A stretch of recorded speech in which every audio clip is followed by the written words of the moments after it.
Attraction vehicles need regular maintenance, including cleaning after hours when guests aren't in the park, and these areas that are off limits also do as well. So this is, I honestly haven't spent a lot of days in the Walt Disney World theme parks the last couple months. We have reporters that go, and I pop in to check in new stuff every now and then. And generally, I do a lot of travel to go cover some of the international stuff or the cruise line. And so I kind of had been staying away from the parks. I knew my parents were going to visit this week, and I wanted everything to be fresh, and I wanted to be excited about going.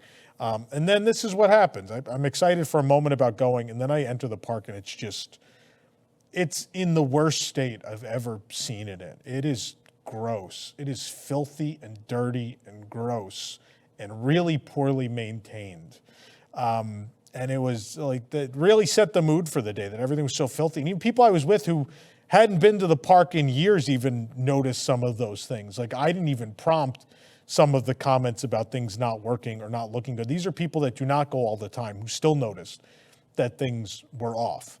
Of course, you may remember we used to do a maintenance report here at WDWNT, which would catalog things that were not as they should be, whether they were not well maintained, broken, not functioning, missing, whatever the case may be. It got a lot of attention, both from readers and viewers, and also from inside the Walt Disney Company. We were contacted several times about it, and even most famously, one of the Brer Bear animatronics on Splash Mountain had been missing its tail for, I think, about 14 years. And the week after we started the maintenance report, the tail miraculously reappeared on the bear.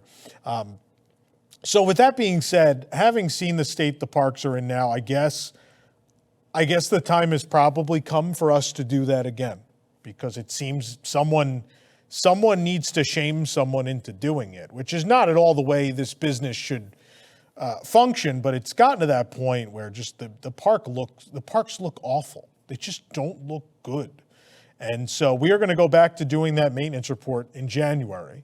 We're going to bring that back because it's time, right? We have passed the point. We gave them a couple years during COVID to get back in the swing of things. But now the parks are very full.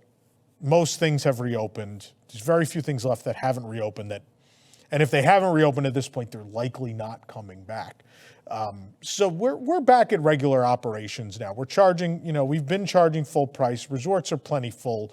All these things. It is time to have accountability. I know it's going to take some time to snap out of the Chapek years. It's going to take some time. It's not, you don't fire the CEO and overnight everything changes. That's not realistic.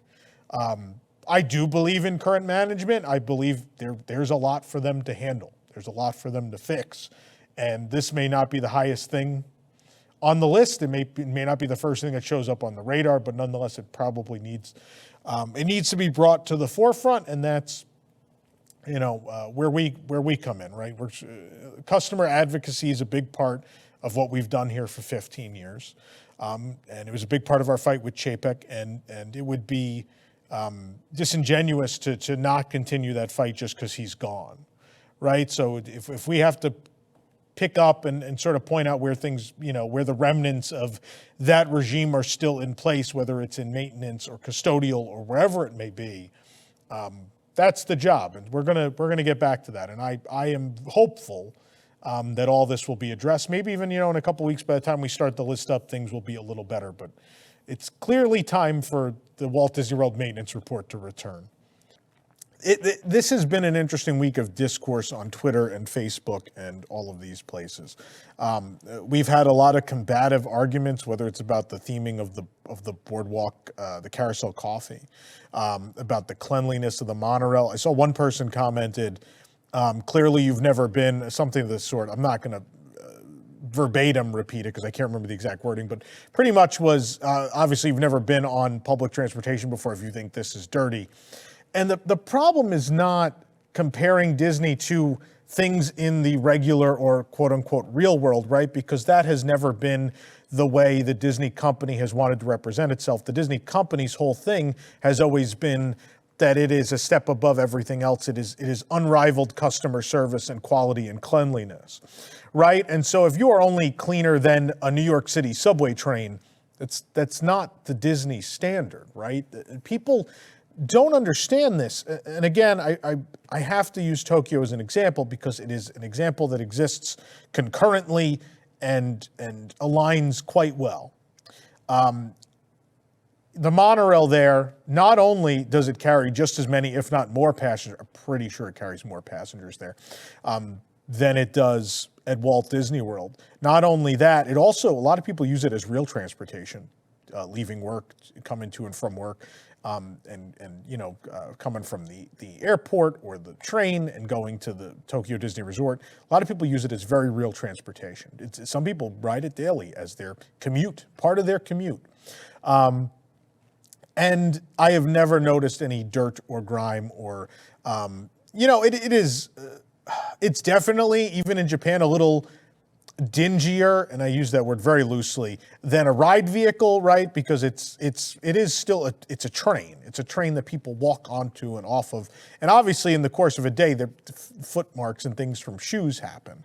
But otherwise, I have never seen an accumulation of dirt or grime or literally while sitting on the train, I think every time I sit on the monorail in Japan, I see someone cleaning the windows. There's literally a cast member in the train wiping the windows. You see them, if you get to the station, they'll clean the windows outside. I couldn't tell you the last time I saw that at Disney World. And staffing issues are a very real thing in Tokyo Disney as well. I mean, worldwide that is a problem. So that's not what this is. Disney cut back staffing. We're talking pre-COVID. Over years and years has cut back staffing and custodial and all of these things in the parks in an effort to save money. But the final point is that a Disney monorail exists elsewhere in the world that is not dirty, that is kept clean, and that is used by even more people. So the point that people are trying to make, that if you think this is dirty, you're ridiculous, you're being over dramatic. I don't know if these are people that have only been visiting for a couple of years or whatever the case may be. And I'll bring this story back into light. I think before my first trip to Japan, I think I kind of believed that all those childhood memories were kind of just nostalgia, that the place wasn't quite so clean that you felt like you could eat off the floor or any of those sorts of things here in the US. That was the Disney World of my childhood, maybe was a little bit nostalgia and mixed with some reality. But then when I went to Japan for the first time and walked that park, it was very much like, no, it was real. It was absolutely real. And we lost that. And that's what we want to come back, right? If Bob Iger and Josh D'Amaro and all these people, have pointed a finger that Bob Chapek was the sole problem and that we're going to try to restore the magic into this company, then they have got to come through on this. They have got to turn this around. And again, I'm not the guy that's going to be like, oh, by now it should be turned around. Bob Iger has been back for just over a month. Obviously, there are a lot of moving parts here. They have the grace of some time before I think we should grab the pitchforks. We're not even close to that point. But I mean, the places, the Chapek years have taken their toll. They have taken an extraordinary toll, and it is clear based on the cleanliness, the maintenance issues, the customer service aspect of the parks. It is clear that we have some problems from the last several years we need to rectify. And I know a current cast member commented on the last video that works in custodial and took great offense. I want to make something clear. I am not mad at frontline cast members. That is not, I don't think that's who anyone is mad at. I think the understanding is that you don't have enough people staffed, or you're not giving people enough hours, you've budget cut away hours that would be used to do some of these ancillary cleaning tasks or maintenance things or things of that sort, or you didn't take care of people and they didn't come back after COVID because they were like, well, I don't want that job again. I know you lost people in maintenance that way. I know at Disneyland that's a particularly big problem they've had. So I want to make that clear. No one's mad at frontline cast members. This goes to Disney management. Disney management has to solve this issue. And at the point at which we're at now, where the parks are very full almost all the time, and you're clearly making a lot of money, there is no real good reason for the place to look this bad. And maybe you do need to look at paying people better if you are going to blame it on a shortage of cast. But again, the truth is, I know people like to use that excuse too. we had this maintenance report going years before COVID. There were problems years before. Are things extrapolated now? Absolutely. But this is not a new issue. This is not a COVID-caused issue. This is just, we're coming out of this now, and if the company is going to go in the right direction, if they're going to save this thing, if they're going to restore this company to any of its former glory, we are standing on the edge of the cliff right now. And we're either going to go over the edge to where this whole thing is never going to come back. We're never going to see this place as it was years ago. It's never going to reach that level of quality again, or we're going to pull it back off the ledge and build it back up, right? And those are the two things that are going to happen. And the question is it too far gone? Did it already fall off the ledge in the JPEG years? And are we fighting for something we can't bring back at this point? That's the question. And I had a family message. I know this is supposed to be the news and I'm ranting and raving here, but I think this is important. A family from the UK messaged us a couple days ago, and they had a 2-week trip, and at the end of the trip, they messaged us and they go, the customer service was bad and the place looked wrecked, and I can't stomach spending the amount of money we spent to be here for 2 weeks again. And my honest answer to them was, because I love Disney the same. I don't want to boycott Disney. That's not who we are. Like, I was born and raised to love this thing, and it is my life, and it is every moment of my life. I can't imagine it being gone from it forever, and I don't know, no matter how bad things got, I don't think I could abandon it, right? It's not a possibility. But I said to them, I said, well, I would spend your money elsewhere. I mean, what I do is, like, Disney World's kind of become work at this point. Like, I go there and I try to enjoy it, but I really can't, because even in the 10 years I've lived here, it's just so much harder to enjoy than it was 10 years ago.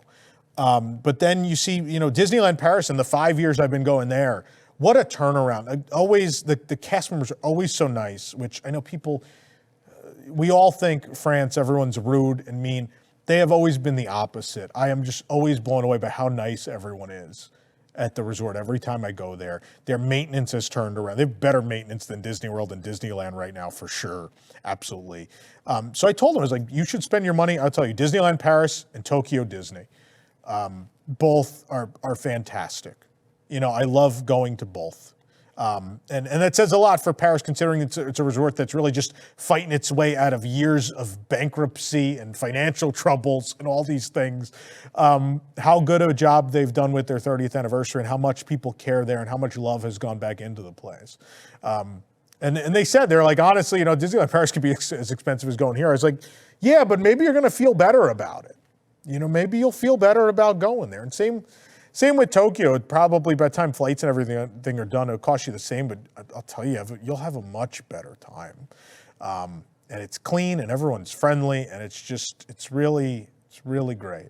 So we'll see what happens. I think this is going to be the big, I think it's perfect that this is the last show of the year, because this is what next year is going to be. It's going to be the story of if or if not the company and the parks and resorts can turn around. And if we're going to ruin the hotels with generic theming, and if the fan community is not going to care, because I can't believe people are just like, it's just a coffee shop.